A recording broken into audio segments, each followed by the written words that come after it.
اللہ تعالیٰ نے سورہ فاطر میں ارشاد خداوندی ہے ترجمہ، اے لوگو اچھی طرح سمجھ لو، خوب دل سے جما لو کہ بے شک اللہ تعالیٰ کا وعدہ سچا ہے۔ ایسا نہ ہو کہ یہ دنیا زندگی تم کو دھوکے میں ڈال دے، اور ایسا نہ ہو کہ دھوکہ باز شیطان تم کو اللہ تعالیٰ کے دھوکے میں ڈال دے۔ دیکھو اللہ تعالیٰ نے انسانوں کو سمجھایا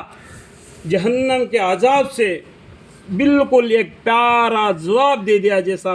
ماں باپ اپنے بچوں کو سمجھا کے بولتے ہیں، ایک ٹیچر اپنے بچے کو سمجھا کے بولتا ہے، اسی طریقے سے اللہ تعالیٰ نے تمام لوگوں کے لیے بول دیے، اے لوگو اچھی طرح سمجھ لو، خوب دل میں جما لو، بے شک اللہ تعالیٰ کا وعدہ سچا ہے، قیامت آئے گی، تمہارا حساب کتاب ہو جائے گا، جنت اور دوزخ کا فیصلہ ہو جائے گا۔ ایسا نہ ہو کہ یہ دنیا زندگی تم کو دھوکے میں ڈال دے، یہ دنیا کے پیچھے پڑا رہے گا کہ آخرت دنیا تمہارے ہاتھ نہیں آئے گی، تم قبرستان پہنچ جائے گا۔ اور ایسا نہ ہو کہ دھوکے باز شیطان تم کو اللہ تعالیٰ سے دھوکے میں ڈالے، یعنی شیطان نے اللہ سے وعدہ لیا ہے، اللہ تعالیٰ سے اس نے اجازت لے لی ہے، قیامت کے دن تک تیرے بندوں کو میں گمراہ کروں گا، آگے سے بھی، پیچھے سے بھی، دہنے سے بھی، بائیں سے بھی، اوپر سے بھی، نیچے سے بھی، اسی حالت میں بھی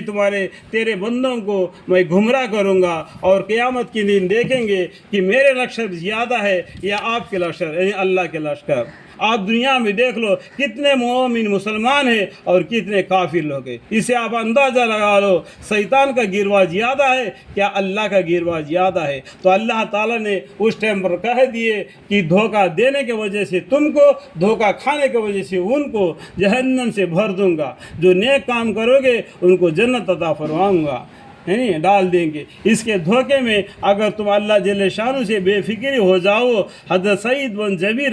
رحمۃ اللہ علیہ اس کی تفسیر میں فرماتے ہیں کہ دنیا کا دھوکہ میں ڈالنا یہ ہے کہ اس میں مشغول ہو کر آخرت کی تیاری سے غافل ہو جاؤ۔ ایک مطلب کیا دنیا کا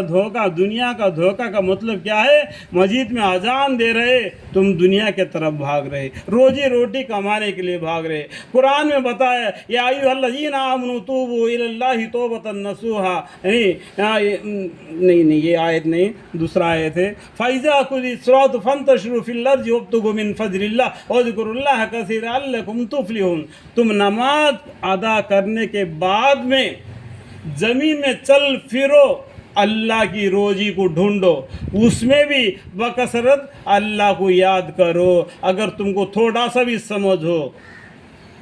میں آ بات، اللہ کی راستے کو چھوڑنا نہیں، دنیا کے پیچھے پڑنا نہیں، دنیا کو بھی ساتھ لینا، اللہ کو بھی ساتھ لینا، لیکن اللہ کا ساتھ زیادہ لے لینا۔